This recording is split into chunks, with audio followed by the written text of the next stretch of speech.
सर्वरोगहरं स्तोत्रं सूतनो वक्तुमर्हसि।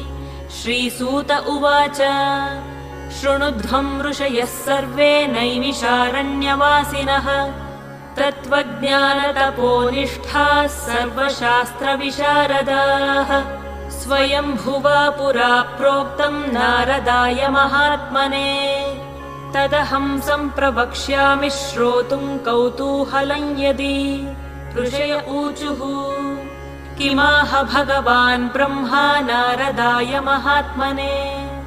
सूतपुत्र महाभाग वक्तुमर्हसि साम्प्रतम्।